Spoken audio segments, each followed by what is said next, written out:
thank you all for having me here tonight. It's an honor to be here. It's a really big sacrifice to be in Houston in the winter, as opposed to Pittsburgh in the snow. Oh, Next week, my oldest son turns 12. And I was thinking about when he was born. When my son was born, I remember, well, before he was born, I guess you could say, I remember kind of panicking when I was thinking about the life that he would live. I'm sort of an overachiever, very competitive, and I always wondered, like, would he be like me? Would he like school? What if he didn't like school? Like, what if he dropped out and flunked out of school? Like, how would I handle that? And I remember, like, panicking over all these things about what kind of life he would live and what kind of person he would be. But 3 months after Gunnar was born, our doctor called to tell me that he had tested positive through his newborn screen for a disease that I had never heard of, cystic fibrosis. Cystic fibrosis is a deadly genetic disease that both now my son and my youngest child, my daughter, both have. And I remember kind of in that moment, when the doctor called to tell me, figuring out what CF really was, you can almost animate what happened, in my mind of this, all of these worries I had about the future that he would lead, just kind of like floated away, like just on balloons. College, career, family, just floated away because my mission no longer became, making sure he was valedictorian like his mom, or that he got a full ride into a college. My mission became make him see college. Let him experience college. Let him experience every joy life has. That's what my whole mission became about. And well, Gunnar and Gracie, they are doing great today. Gunnar's in an amazing clinical study. If you want some tips about stock to buy, see me later. They have the best medical care, which, because we live in a country with amazing health care, we are so incredibly blessed. But some of the things I've learned over the past 12 years, I wanted to share with you tonight, because becoming Gunnar's mom has made some things very, very clear to me. The first thing is that, our lives span a mere millisecond on this earth. And while sometimes the days of homeschooling or traveling may drag on and on and on, our lives are very short. And for some of us, they might even end abruptly, without them. I also have learned that your life can't be measured and shouldn't be measured in the mere decades it spans. It's what you do here. It's what you do with the time that you have. It's the change that we produce in our world. It's the legacy that we leave behind. It's those who we bring to Christ. That's the legacy. That's what our life should be really measured by. And it's the life that I live, and hopefully I inspire my children to live, which is one of mission. It's one of purpose. Because I know who I was made by, who I was made for, and the mission I've been asked to embark on. Now, I have 3 missions in my life. One is to spread the truth and the love and the hope of my Savior to everybody I come into contact with, even the really not nice lady in the Walmart parking lot here in Beach, Florida this week, even her. My second mission is to ensure that my children, my legacy, become saints. And there is one who is going to really test me on that. And I named him Bear, and my mom said, if you expected anything different, you shouldn't have named him this. So apparently children become what you name them. And my third mission is the one I want to talk to you all about here tonight, is why we are gathered here. It's to abolish the violence of abortion, to make abortion an unthinkable act, not an act that happens 100 times every hour of every single day. And it's this mission I hope that you all will seriously consider taking up with me. Because it's a mission that desperately needs your devotion and attention. It's a mission that, despite what your fears or inadequacies may be, is truly worth fighting for. It's a mission that I promise you will render your life well lived. And the good news is it's a mission that can be accomplished. Nearly 15 years ago, I was asked to leave my budding career in politics. I know I'm like the favorite person to bring the parties. I talk about abortion and faith and politics. It's super popular. I'm the only Catholic in my family too, so I am really popular. I was asked to leave my career to launch a new organization, to do something a little different, because we knew there was a problem in the pro-life movement. Planned Parenthood, the nation's largest abortion vendor, was running unopposed on our nation's colleges and high school campuses. Young people were consistently polling pro-choice.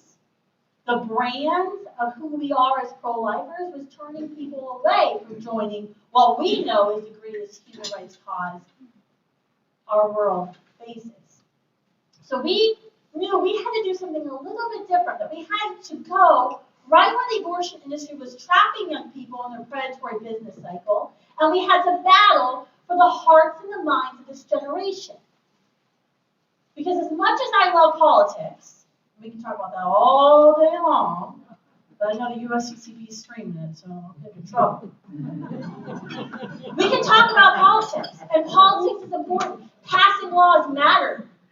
The Hyde Amendment, which Nancy Pelosi has promised to strip out, will result in lives ended, because we'll be paying for abortions with our taxpayer dollars. But we can pass all the laws we want in Austin, in Washington, D.C., hopefully nothing in Washington, D.C. next year. It's delay, delay, delay. But if we don't win this generation, if we don't win these young people, everything we fight for, every politician you give money to get something accomplished, it will all be erased. Because the generation behind us will erase it.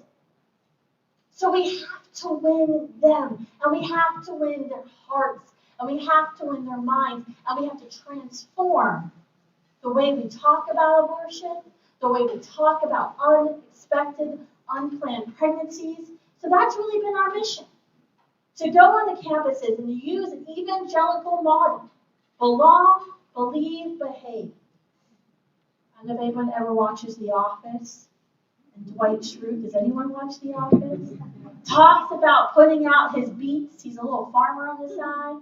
And he tells everybody, you gotta put your roadside beets. Those are your most attractive beets on the side of the road. And then the dented beets, the damaged and bruised beets, they go in the back. That's what we do on campus.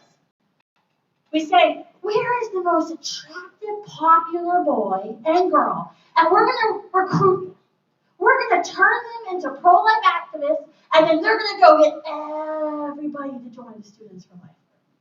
Because it's belong, believe, behave. People first have to feel like they can listen to you, that they trust you, that they want to hear the things that are coming out of your mouth before they'll actually listen to what you're saying. And that is exactly what we're doing on campuses across the country. But I have to be honest, it's not an easy mission. When we started 15 years ago, I got a lot of job offers from folks. I love your passion. I love what you're doing. If you need a job, let me know. No one thought it'd be possible.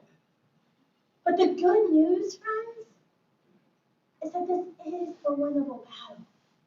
That through this grittiness, this relentlessness, through the Holy Spirit working through us, we've seen success after success. We have momentum like we've never had before. Abortion is on a decline in our nation. We have a historic low in abortion rates in our nation. The number of abortion facilities is at a 25-year low in our country. The majority of our 50 states are now led by pro-life governors and pro-life state legislatures.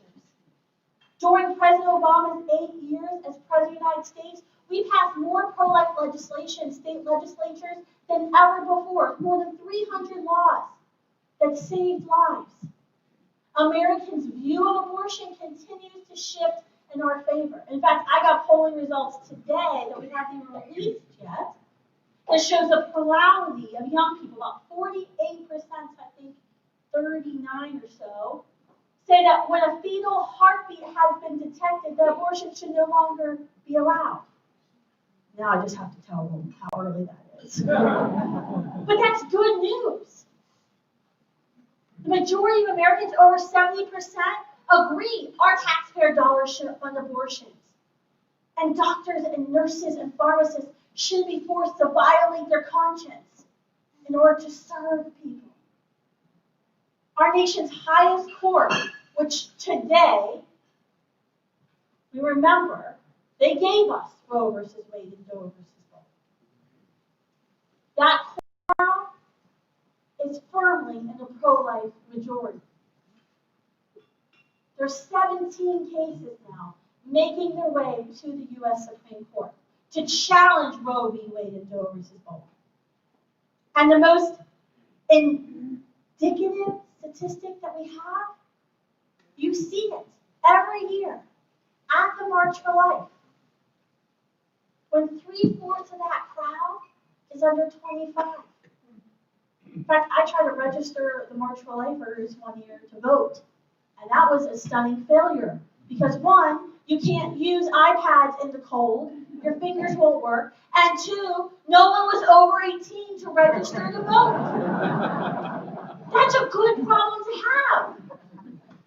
Because friends, when young people are on your side, and whatever movement you're in, you know victory is on its way.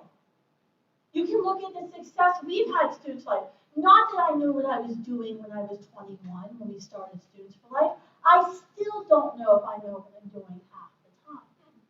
But the fact that we've been able to train 100,000 young people, grow from 100 pro-life groups to nearly 1,300 today. The fact that Planned Parenthood, the nation's largest abortion vendor, that receives about $600 million in our taxpayer dollars, last year actually bragged that they trained 700 students. I don't know why they would brag about that in their own annual report. You don't have to tell people your failures. They did. They thought that was a good thing. Last year we trained over 13,000 young people, and we had COVID and we're shut up. Online and in person, we had 225,000 conversations last year about abortion.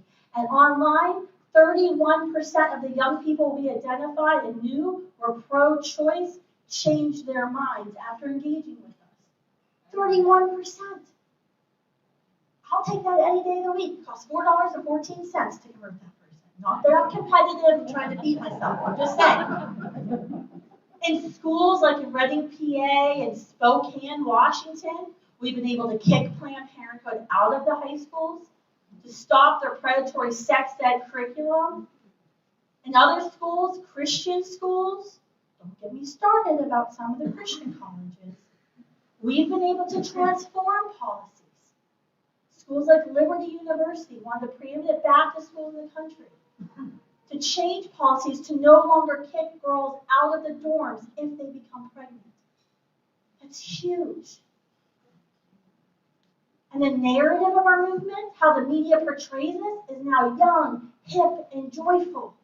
Every time The New York Times, your Wall Street Journals talk about this generation. You will always see a young, smiling girl. So a lot of them are Melanie, who's right here from UTSA. We stick Melanie in front of the cameras everywhere. She was out this entire fall during the confirmation hearings of Amy Coney Barrett. So you saw Melanie in our SCOTUS squad. And our goal was to get from every single camera to not let their narrative rule the day, because we know the narrative that they want to paint. That young people are pro-abortion, that they support abortion extremism, and that's not the reality. So they dressed up like hands and made tails, and I made Melanie dress up like what? She was very not happy with me with that. She looked so cute. She had fake pearls and a wig. It was precious. The U.S. senators all loved it. They all came out to take pictures. So we have momentum. I know a lot of us have despair about what's happening in our country. And I'm not here to tell you it's going to get easier. It's not going to get easier. We are going to have some serious challenges. Challenges to our entire movement. Challenges like our freedom of speech. This year, Students for Life groups in Iowa were labeled hate groups. Why? Because we were anti-abortion. That's it. We were arrested for trying to sidewalk chop preborn Black Lives Matter in front of the Planned Parenthood in Washington, D.C. Don't feel bad, we'll win that lawsuit.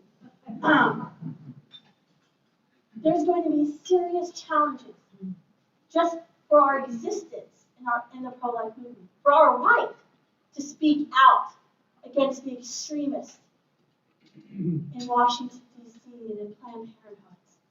We have challenges coming to our college and high school campuses. Did you all know in California now, this month, every state university will be dispensing the chemical abortion pill. Every college campus, state campus in California, is now an abortionist. And that was state mandated. And what happens in California does not stay in California. We want to build a wall, build it around California. I'm serious. Yeah. That's where it should happen, folks, because it's coming. They want abortions to be as quick as possible, and they want to make as much money per abortion as possible, and chemical abortion is the way to go. We have a lot of challenges ahead of us. And they're more determined than ever before. We've been there at the Women's March. We were there this year at the Women's March. We had pepper spray in our face. They spray painted us. Our signs, our bodies, I was holding a sign and was being accused of being violent. They tried to arrest me they wanted the police to arrest me. What was I doing? Holding a pro-life gen sign. That's all I was doing. But holding a sign was violence. They are more determined than ever before. Why? Because they are desperate. They fear the day we know is coming is very near. Why do they have this fear? Because so many of them are hurting from a past abortions. They're hurting. This is why we don't get angry at those who yell and spit at us, or hate groups or violence. Because we know what's going on inside of them is pain. And they are hurting. They're afraid. Because in their gut, so many of them knew before they had that abortion that there was something wrong with going into that Planned Parenthood. But then a friend, their pastor, their boyfriend told them it was okay. It was the responsible decision. And they fear that the nation that told them it was okay to choose abortion is soon going to tell them it wasn't okay. That it wasn't empowerment. It wasn't choice. It was violence. And they fear that because they'll have to face that. They have to be all in. So my question to you tonight is, are you all in? Are you really all in on this mission, which I guarantee you, no matter what part of the pro-life movement you join, whether it's working in the pregnancy center, whether it's ministering to women who are seeking healing from their abortion, whether it's speaking out on college and high school campuses or joining us on the streets, whatever your call in this mission is, are you all in? Because we can win this. We do have the momentum. But we need you. We need you more than ever before. Yesterday, I left it in my purse, but the reading during Mass, it was, "Here I am, Lord, I've come to do your will." And one of the psalm verses was, "I didn't remain silent," or "I used my voice." I'm putting that on my wall. Did we remain silent, or did we use our voice? And did we say, "I've come to do your will"? And I know there's fear. Anytime we talk about abortion, it's fear. I don't know if I have the right words, or what if I say the wrong thing? I want to challenge you tonight to get rid of that fear that you have. Because there's really only one person and one thing we should fear. Everything else does not come from him. We know when we have truth, when you speak truth, no matter how uneloquently it may be, you bring light. You always bring light because you're bringing his light. And darkness will have no choice but to flee. Darkness, light is always defeating darkness. Darkness can't compete. So don't be afraid. You're going to face ridicule. It may be hard. But this is what we're called to do. This is the mission that we're called to live. So I hope you'll join me tonight. Today we mourned. We ended up mourning for the 62 million that we lost. But we've lost since 1973. But tonight we're supposed to commit. Because tomorrow, our army of love is supposed to go out there. We're supposed to go out there to speak for every child, no matter whatever their skin color may be, their gender, their sexual preference, their economic or immigration status. We speak for every single one that we are called to because we know their value, their dignity, whose image they were made in. We are the pro-life generation. Every single one of you is the pro-life generation. I don't care your birth date. You're here. You're in the pro-life generation. You're the future. And the future will be anti-life.